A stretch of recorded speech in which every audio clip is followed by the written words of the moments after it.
Hey YouTubers, what's up? It's me, yours truly. I am back to post a quick video response, probably about a week or so overdue, to Super Wes. I can't remember exactly what you entitled. I think it was like something sexy, something.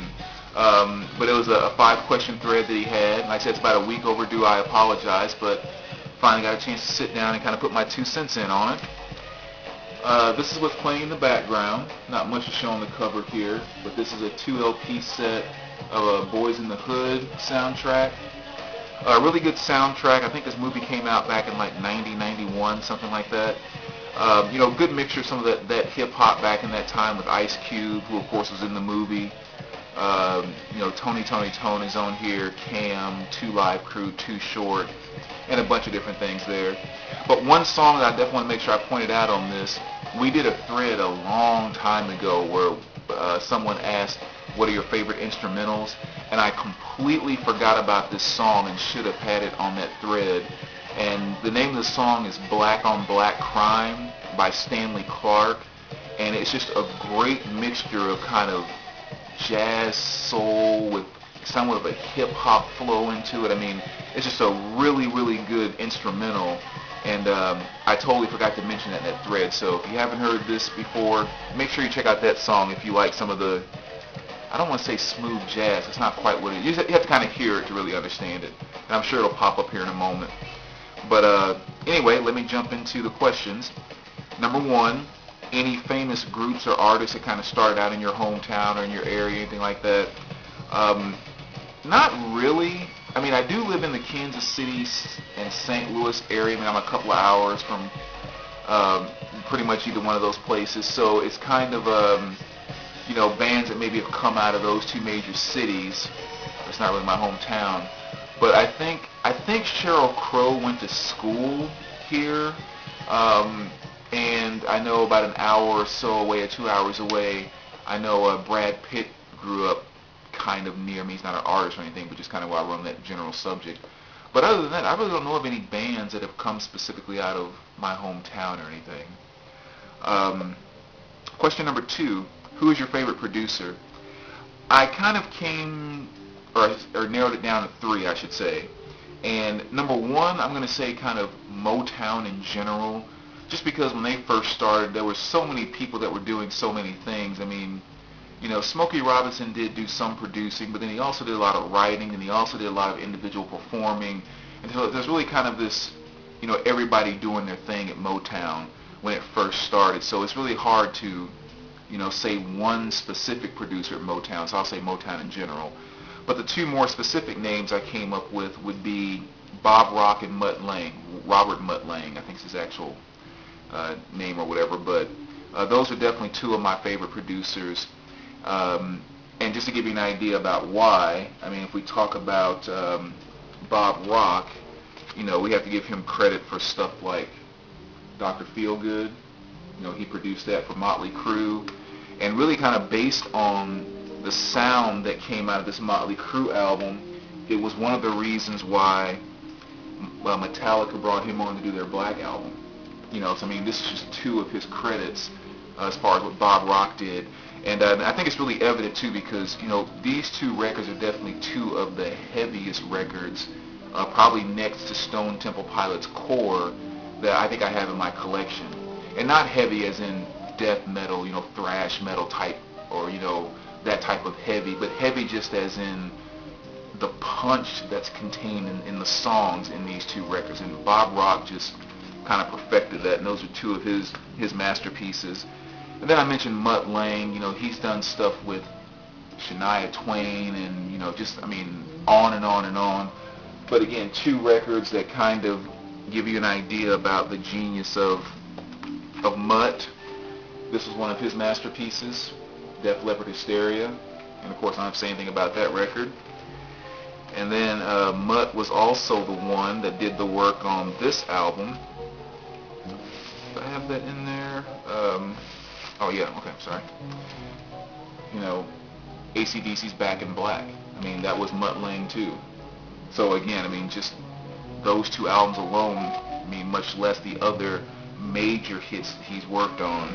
I would definitely have to say that those two, along with Motown in general, will be my favorite producers. Question number 3, what cartridge do you use? And the pros and cons.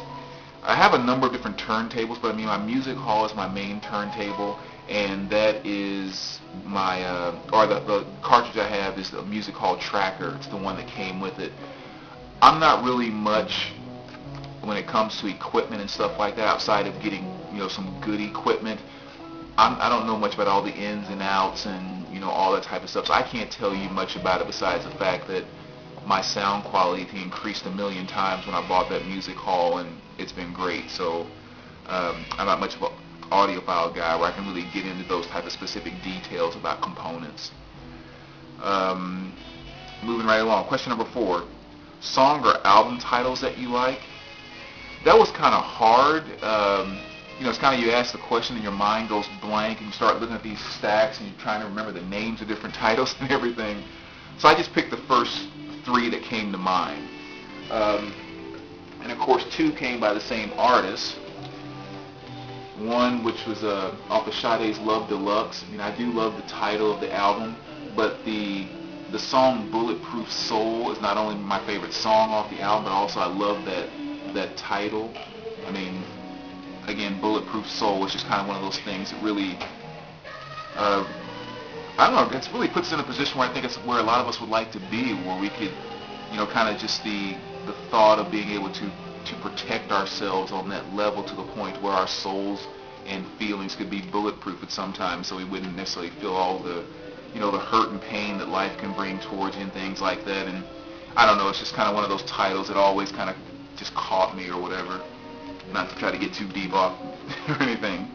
And the next one came from Sade 2, which goes to actually the title of this album, which is Lovers Rock. Just 2 words that you really don't always see together, lover and rock. But again, I just think that there's kind of something, I don't know, something energizing about that, to actually put those 2 words together in the title of an album. It's just to really, kind of bringing about both the emotions of love and then the emotion, and not the emotions, but the intensity of rock. That's just a good combination. Again, going way off probably what she even intended by putting that title on there. And then the one that always sticks out in my mind, because this is actually what I have programmed into my phone whenever I turn it on. This is what the first initial thing that comes across the screen, and it is from White Zombie, and it's Thunder Kiss 65. I think the name of that song is just like the baddest thing ever. I have no idea exactly what it means, but Thunder Kiss 65 just sounds like something that's bad as hell. And again, I have no idea what half the lyrics that White Zombie had. What they were talking about, where the heck they came from, but they just had some really, really cool stuff, and that title to me is probably one of the best titles of any songs ever, because it's just so, it's just bad, that's all I can say. So those are the first 3 that came to my mind, because I knew I'd be pulling out 50,000 things if I didn't limit myself to the first 3. So let me move right along. Covers that define sexy. Again, I just picked the first ones that came to mind. And number 1, Herb Alpert's Tijuana Brass. This is Other Delights. No, I'm sorry. Whipped Cream and Other Delights. And it's just kind of the picture of the, the girl here on front. She's a cutie from back in the 60s or 70s or whatever. Looks like she's nude, completely covered with all this cream or whatever. And it's kind of neat because it's, somewhat, she's not really showing anything, but it's kind of somewhat seductive, and it doesn't exactly match the music on the album and all that. So it's just kind of this appeal about it. So I thought that was a pretty sexy cover. Pretty much any cover with this woman on it is automatically sexy in my book. But Joan Jett, I love her to death because she is just the true epitome of female rock and roll. She never used her body or tried to use all her, feminine wiles, if you will, to get ahead in her career and all of that. She's just a really attractive woman. She's a great musician. She has great songs. And she was always just like, here it is, very black and white. I'm not going to put anything else to it that's not actually me. And I think that in of itself just always made all of her covers and pictures of her and everything, it's just, I mean, she's just completely sexy. So that definitely, everything about her attitude definitely defines sexy to me. And I would say the exact same thing with the Donnas too. I think they are just, again, kind of just real women. You know what I mean? Just like real rock and roll women. Not trying to gimme it up too much, or again use themselves as, if I put more breast out there, then I'll get more attention or whatever else. They put on jeans and t-shirts and strap on their guitars and they go at it, and I love that. So especially on this cover with Donna R there with her and that guitar, it's kind of the way she's standing. I just think that's a very, very sexy shot of her. And again, like I said, the whole band is just straight rock and roll. I've always had a thing for the girl on the cover of Godsmack's album, again, which is really nice because they're not trying to use a lot of flesh and everything else to portray sexy, but it's just kind of more of the attitude and personality that comes out in this photo. I've always thought that was a very sexy thing. And then this one kind of goes outside of the other covers, but I remember when I first saw this, Johnny Watson, getting down with Johnny Watson, just seeing the girl there kind of, with the guitar and just, putting a attractive female together with a Stratocaster. I mean, that's always a good combination or whatever. But I always thought that was kind of a very sexy cover too.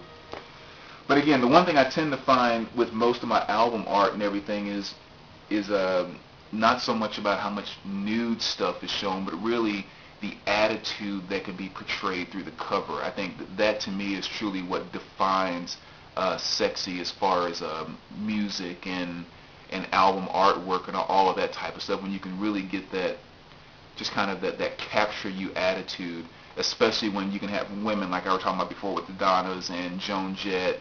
And Lita Ford was a little more racy, but she was still the real deal. She just didn't have a problem with, being a little more racy with things. But again, I kind of like that, and I think the epitome of that for me is definitely Joan Jett. I mean, she is that's just a bad woman. Would love to have the opportunity to actually meet her someday. But anyway, that is all my answers. So as always, thanks for watching, guys. Comments, let me know, and I will be talking to you soon. All right, take care.